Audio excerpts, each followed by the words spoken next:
Good morning प्यारे बच्चों। पिछले क्लास को शायद आपने नोट्स भी बना लिया होगा और उसको अच्छे से समझ भी लिए होंगे। आज का अगला टॉपिक हम उससे आगे बढ़ते हैं और शुरू करते हैं केंद्रक। केंद्रक पीछे हमने आपसे बताया था कि जब हम किसी कोशिका को देखते हैं तो प्रथम दृष्टया तीन बातें क्लियर हुई होती है। एक प्लाज्मा मेम्ब्रेन, दूसरा साइटोप्लाज्म और तीसरा न्यूक्लियस। ये हम आपको बता चुके हैं, वहां पर क्लियर हो गए। सिर्फ रिवीजन के लिए आपको यहाँ पे समझा देना है। तो हमने ये चीज कर लिया, यानी कि प्लाज्मा मेम्ब्रेन आपको बता दिया, साइटोप्लाज्म अभी नहीं, अभी इसके बात करेंगे, और फिर केंद्रक, इसको हम आज देखते हैं, फिर आगे जो है साइटोप्लाज्म करेंगे। तो केंद्रक देखेंगे।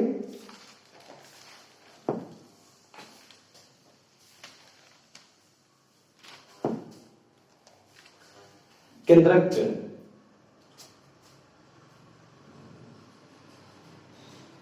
पिछले क्लास में मैंने बताया था कि सेल के बीच में कुछ ऐसे स्ट्रक्चर दिख रहा है जिसको केंद्रक कहते हैं, न्यूक्लियस कहते हैं। और इस केंद्रक को हम चार मेन पार्ट में समझ सकते हैं, पढ़ सकते हैं। तो इसको हम इधर ऐसे करें। फर्स्ट एक पार्ट हम लेंगे और जिसपे देखेंगे हम केंद्रक को चार उसमें, और पहला केंद्रक झिल्ली, समझ लेंगे केंद्रक झिल्ली। जिस तरह से कोशिका का एक झिल्ली है, मेम्ब्रेन है जो बाहर से कवर्ड है, उसी प्रकार केंद्रक यानी कोशिका के अंदर जो केंद्रक है वह भी जो है एक झिल्ली से घिरी हुई होती है। ठीक है। अब ये झिल्ली दोहरी परत की होती है। अब इसको देखो, ऐसे बनाएंगे इसको। ये झिल्ली दोहरी परत की होती है, यानी कि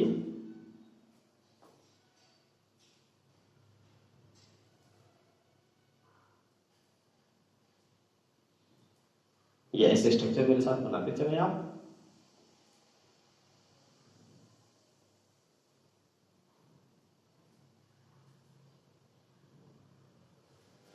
तो पहली बात यहां आ गई कि केंद्रक झिल्ली दो लेयर, दो स्तरों की जो है होती है। और कौन इसमें बात कि इसमें छिद्र होता है, यानी कि इस झिल्ली में जगह जगह हमने दिखाया, यहाँ पे कुछ दिखाते हैं, ये छिद्र होता है। तो फिर अब ये जानना है कि इस छिद्र का क्या काम है, ये क्यों होता है। तो देखेंगे ये जो छिद्र है इसका ये लाभ है, या इसलिए यहाँ पर ये बना हुआ है कि केंद्रक द्रव्य के पदार्थ और कोशिका द्रव्य ये दोनों एक दूसरे में आ जा सके। अर्थात केंद्रक द्रव्य के पदार्थ जैसे प्रोटीन और आरएनए वहां से कोशिका द्रव्य में आ सके, या कोशिका द्रव्य के पदार्थ केंद्रक के अंदर जा सके। इसलिए इस मेम्ब्रेन में, कोशिका झिल्ली में छिद्र बने होते हैं, छिद्र होते हैं। और ये छिद्र कैसे बनते हैं, यही कोशिका झिल्ली की दोनों परत आकर के यहाँ पे पतली होती है और यहाँ से छिद्र का निर्माण करती है। तो ये हमको जानना होगा। क्या जाना हमने, केंद्रक झिल्ली होती है, केंद्रक झिल्ली दो परतों में होती है और इन परतों के बीच में छिद्र होता है। तो इसको यहाँ पे मेंशन कर ले हम।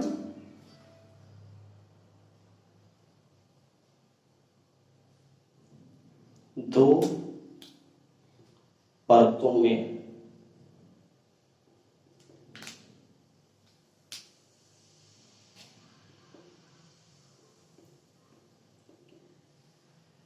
झिल्ली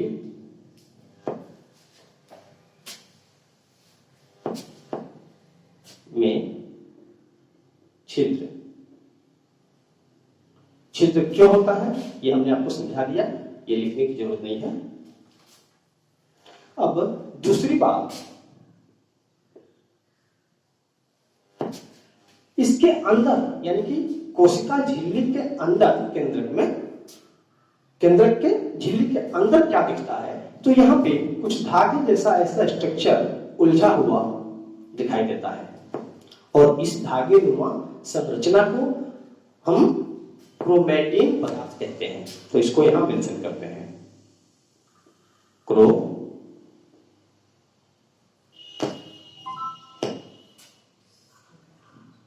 क्रोमैटिन पदार्थ।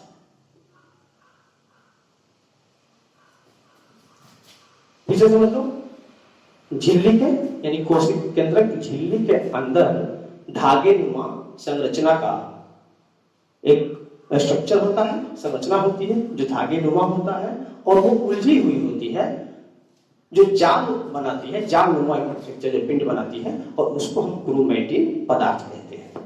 तो इसमें क्या होता है, इस क्रोमैटिन पदार्थ में ही आनुवांशिक सूचनाएं होती हैं। ठीक है, इस क्रोमैटिन पदार्थ में आनुवांशिक सूचनाएं होती हैं, और ये आनुवांशिक सूचनाएं किस रूप में होती है, उसको हम क्या कहते हैं, इसी को क्रोमोसोम यानी कि क्रोमैटिन पदार्थ जो होता है क्रोमोसोम के रूप में होता है।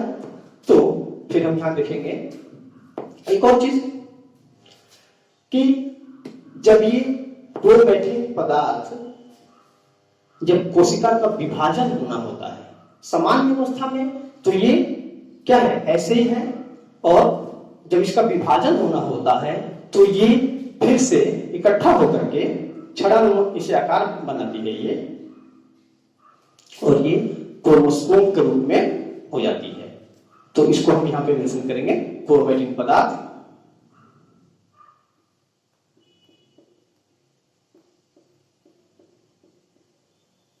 क्रोमोसोम। क्रोमोसोम क्या होता है, ऐसे इसको बनाते हैं। क्रोमोसोम प्रोटीन और डीएनए का बना होता है। डीएनए इसको आप फुल फॉर्म लिख लेंगे यहां पे, डीऑक्सी राइबो न्यूक्लिक अम्ल। ठीक है, अब ये डीएनए क्या होता है, तो डीएनए माता पिता से प्राप्त पैतृक गुणों को संतति में ले जाने वाले अणु होते हैं। स्पष्ट समझ लो, डीएनए क्या होता है, डीएनए माता पिता के पैतृक गुणों को अगली संतान में ले जाते हैं, ऐसे ये अणु होते हैं। और फिर इस डीएनए का फंक्शनल खंड, फंक्शनल इकाई, क्रियात्मक इकाई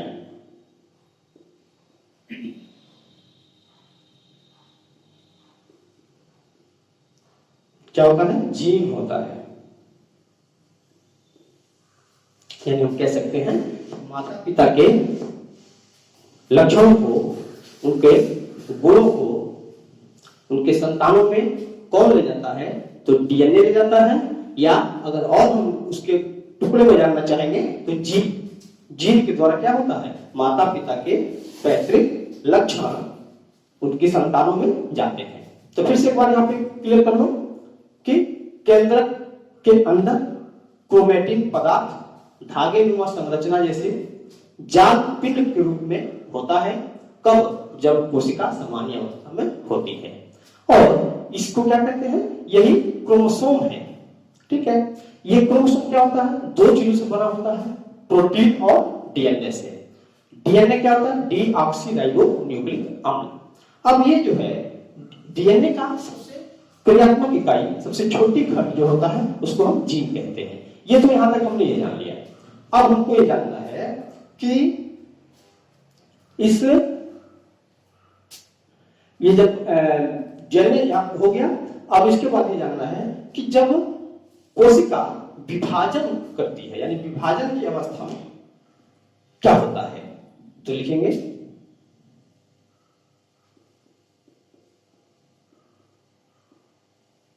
कोशिका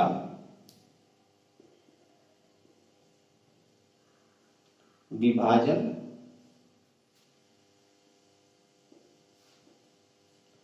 की अवस्था में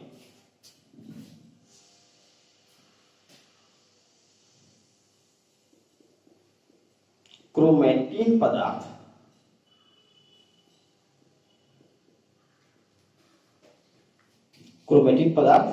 छड़ाकार होकर, छड़ाकार यानी छड़ के अनुरूप होकर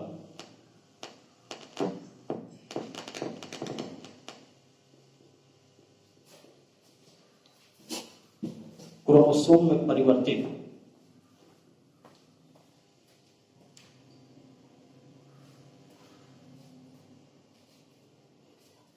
ठीक है। जब कोशिका का विभाजन होना होता है तो ये जो स्ट्रक्चर दिखाई दे रहा है ये क्या हो जाता है, छड़ के आकार में छड़ाकार हो जाता है और फिर वो क्रोमोसोम के रूप में बन जाता है। तो इसको हम थोड़ा यहाँ मेंशन करते हैं, इसका नाम भी लिखना जरूरी है। यहाँ पे लिख लेंगे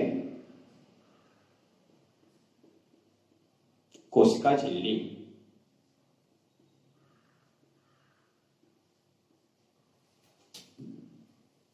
इसको कोशिका द्रव्य,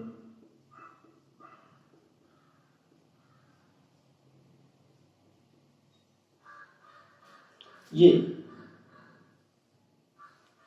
केंद्रक द्रव्य, सॉरी केंद्रक झिल्ली,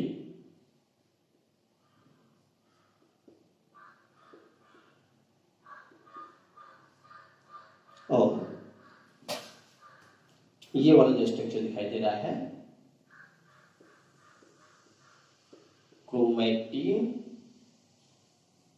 पदार्थ,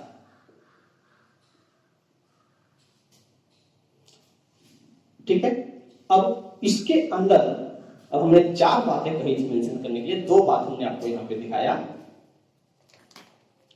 कि केंद्रक में 4 मुख्य 4 चीजें जो है हमको दिखती हैं।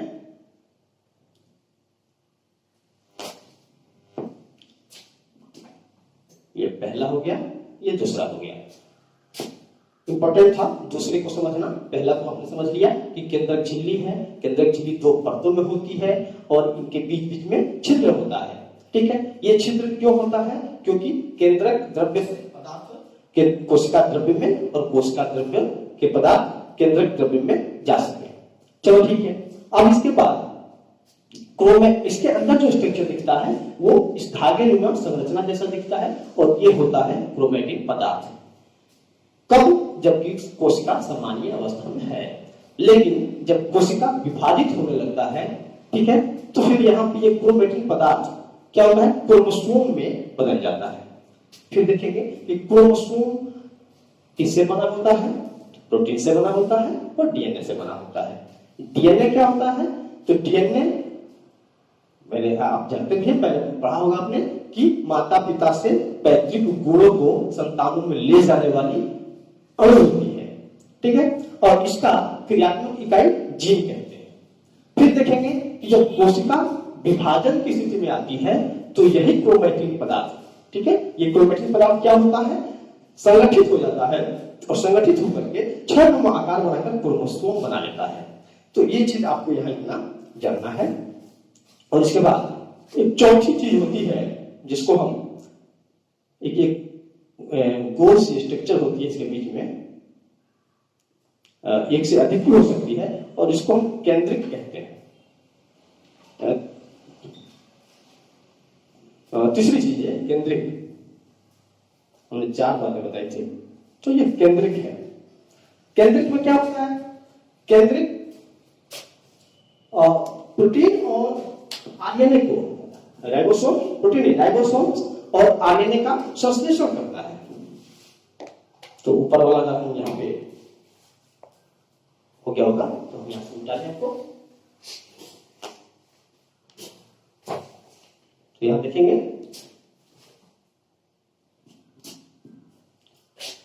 केंद्रिक,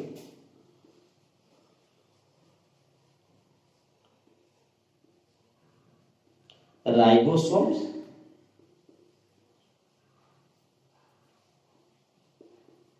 और आरएनए का संश्लेषण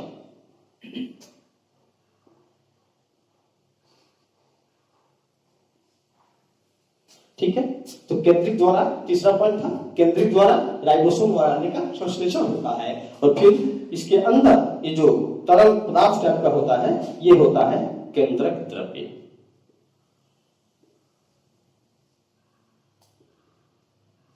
केंद्रक द्रव्य। तो इस प्रकार से देखा आपने कि केंद्रक, कोशिका के अंदर जो केंद्रक होता है वो मुख्य रूप से जो है इस तरह से समन्वित होता है, ऐसे व्यवस्थित होता है। इसको चार मेन पार्ट में बांट लिया हमने। क्या बांट लिया पहले? कोश केंद्रक झिल्ली, फिर क्रोमैटिक पदार्थ, फिर केंद्रिक और केंद्रक द्रव्य। ठीक है, अब ये थोड़ा सा इसमें जो है, जब ये ध्यान देना होता है कि जब कोई कोशिका विभाजित होती है, सपोज करो ये कोशिका विभाजित हो रही है, इसका केंद्रक है, ठीक है, तो ये केंद्रक है, तो यहां पे ये केंद्रक जब यहां पे आता है तो विभाजन के समय याद करिए क्या मैंने बोला कि ये क्रोमैटिन पदार्थ क्षणनुमा आकार लेता है यहां पे। तो ये क्या करता है, ये क्षणनुमा आकार लेकर के कुछ इस तरह का स्ट्रक्चर बनाता है और इसको क्रोमोसोम कहते हैं। ये क्या कहते हैं? ये है क्रोमोसोम का रूप ले लिया, ठीक है, यही क्षणनुमा आकार हुआ और ये क्रोमोसोम हुआ।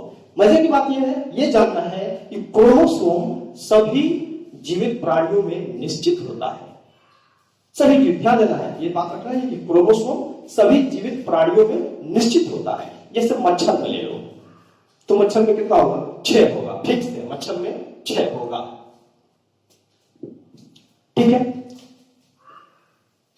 प्याज में 16 हो जाएगा, वो बात में आपको जानना होगा, बट अपना इंटरेस्ट के लिए आप जान जाए।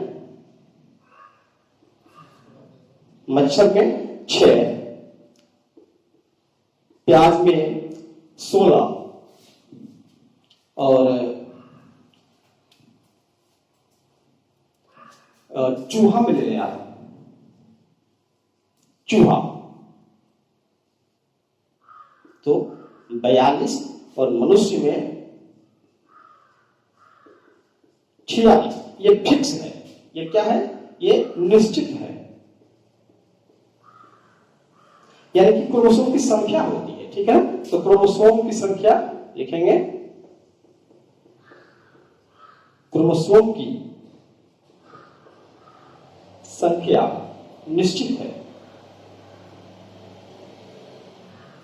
तो इस प्रकार देखा आपने कि केंद्रक में किस तरह से बड़े आराम से, बड़े प्यार से इसको जो है कहानी के रूप में आप जो है समझते हुए चलो, कहीं से कोई दिक्कत नहीं है। और फिर इसके बाद हम देखेंगे कि केंद्रक का कार्य क्या है। यहां पे कोई डाउट फिर से एक बार क्लियर करा दे, देखेंगे किसी भी स्ट्रक्चर को हम क्या करना चाहिए कि तोड़ तोड़ के इसको एक एक को तोड़ दो, ये सारे निकाल दो, तोड़ दो और आराम से सब कहानी की तरफ तैयार कर लो। तो कितना आसान था, कितना सरल है कि केंद्रक जो है बाहर से घिरा हुआ होता है और उस घिरे हुए झिल्ली को हम केंद्रक झिल्ली कहते हैं और ये झिल्ली 2 परतों में होता है, इनके बीच बीच में छिद्र होता है। फिर प्रश्न की छिद्र क्यों? तो छिद्र इसलिए ताकि जो है ये केंद्रक द्रव्य के पदार्थों को कोशिका द्रव्य में और कोशिका द्रव्य के पदार्थ केंद्रक द्रव्य में जा सके। फिर से अब इसके बाद अंदर हम देखेंगे तो अंदर क्या था कि कुछ ऐसा स्ट्रक्चर दिखाई दे रहा था जो उलझा हुआ है, जो जाल से बनाया हुआ है, आगे में संरचना है वो जाल बनाया हुआ है, उसको नाम दे दिया क्रोमैटिक पदार्थ। तो क्रोमैटिक पदार्थ क्या होता है? एक्चुअली ये क्रोमोसोम होता है। तो फिर ये क्रोमोसोम बना किसके होता है? प्रोटीन और डीएनए से बना होता है। तो डीएनए क्या करता है?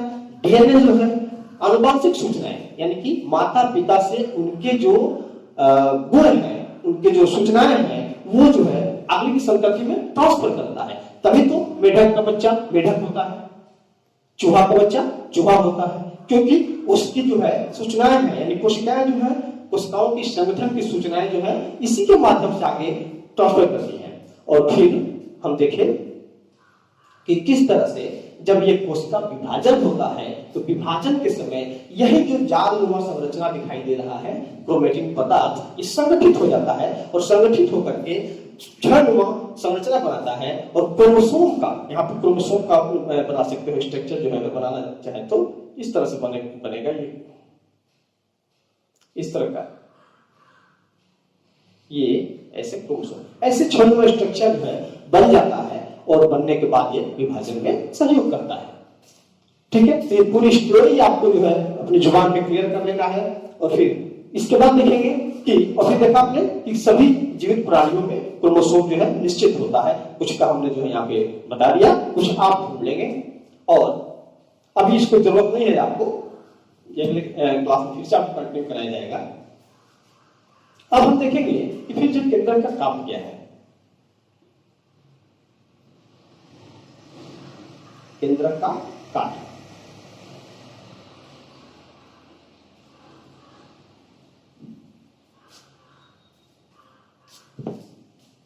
तो सबसे पहला एक काम ले लेंगे हम, नियंत्रण। दूसरा एक और काम ले लेंगे हम, कोशिका चक्र का नियमन। कोशिका चक्र का नियमन और आनुवंशिकता।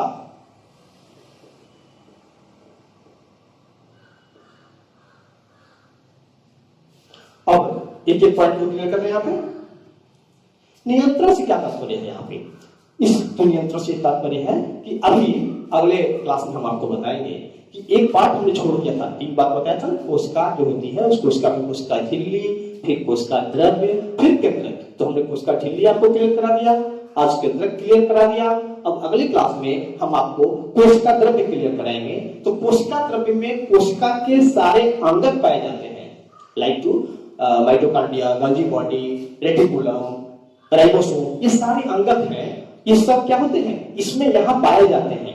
तो फिर ये सभी अपने अपने कार्यों को ठीक से संपादित करें, ठीक से काम करें। इसका काम जो है कौन करता है? केंद्रक करता है। इसलिए इसका फंक्शन दे दिया। केंद्रक का कार्य क्या है? पहला नियंत्रण। इस बात का नियंत्रण इनके अंगकों के द्वारा कोशिका के अंदर जो कार्य हो रहा है सभी सही सही तरीके से काम करें। माइटोकॉन्ड्रिया अपना काम करे, राइबोसोम अपना काम करे, इस सारे जो है गोल्गी बॉडी अपना काम करे, प्लास्टिड है, प्लास्टिड अपना काम करे। इन सब का नियंत्रण कौन करता है? केंद्रक करता है। तो जब केंद्रक के फंक्शन की बात आ जाएगी तो यहाँ पे हुआ।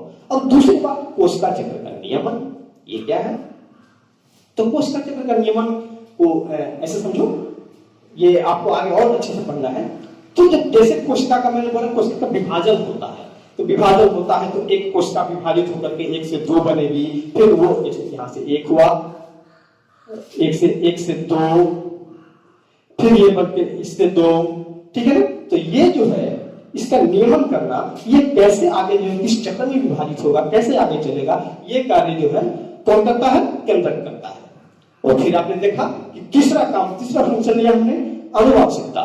सो सिंपल है, हमने बताया आपको, देखा आपने कि क्रोमैटिन पदार्थ, डीएनए के माध्यम से जो है पैतृक गुणों का उनके संतति में ट्रांसफर, और इसको आनुवंशिकता कहते हैं। माता पिता के गुणों को उनके संतानों में ले जाना क्या कहलाता है? आनुवंशिकता कहलाता है। तो ये भी जो है आप यहाँ पे क्लियर कर सकते हैं, डिफाइन कर सकते हैं।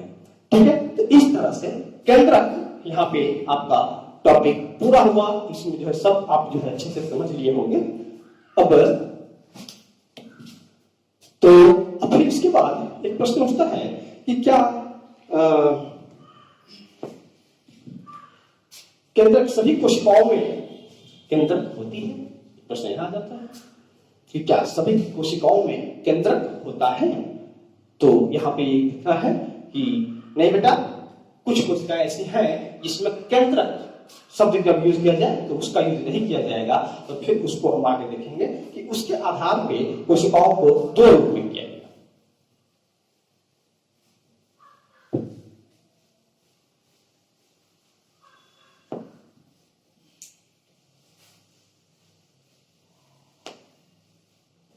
उसके आधार पे कोशिकाओं को 2 रूप में किया गया। तो कैसे फिर किया देखें।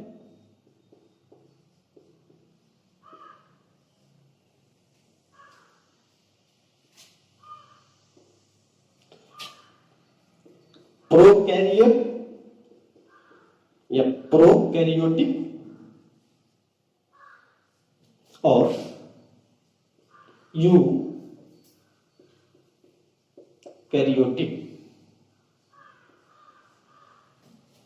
इसको हम ऐसे कर लें,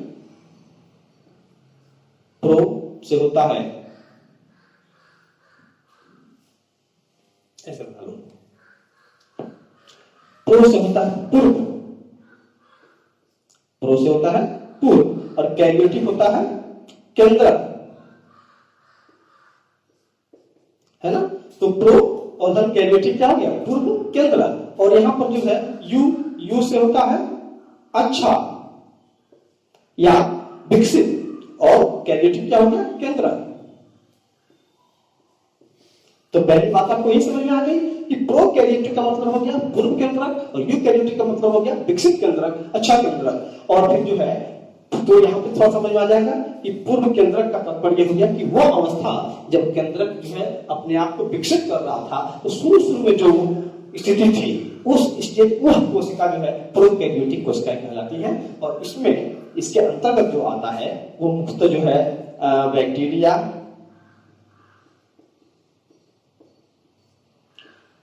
नीले हरे शैवाल,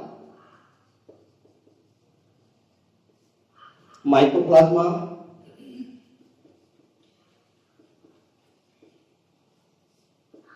ठीक है।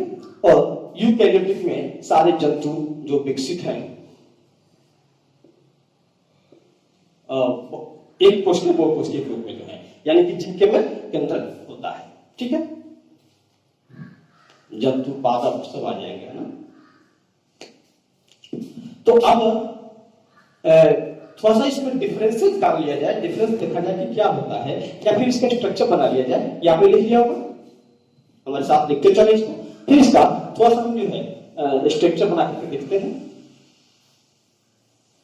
तो अगर हम मोटे तौर पर स्ट्रक्चर बनाए तो प्रोकैरियोटिक जो है एक कुछ इस तरह का स्ट्रक्चर आएगा। यहां देखेंगे ये लेयर,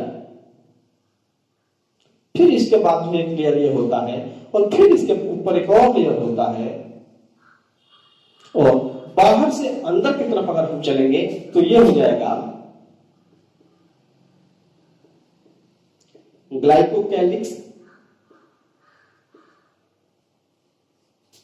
ये हो जाएगा कोशिका भित्ति,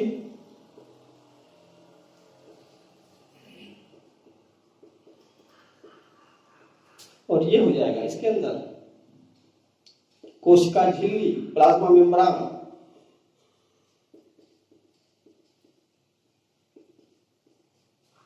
ठीक है।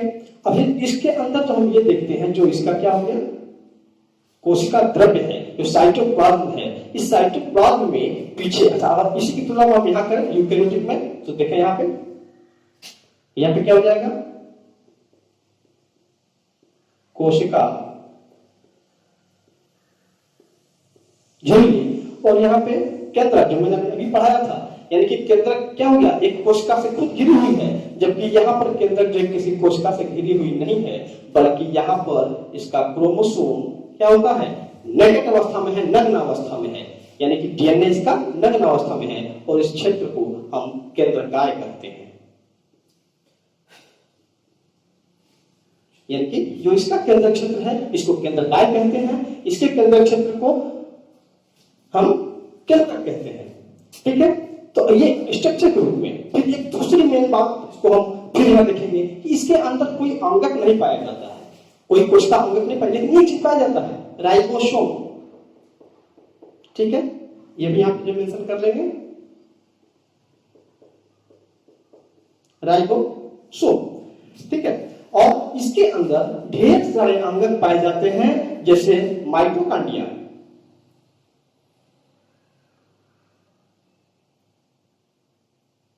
Golgi body,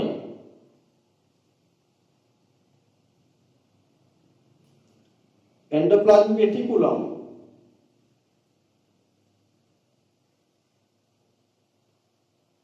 lysosome. ये सब क्या है कि झिल्ली युक्त कोशिकांग है।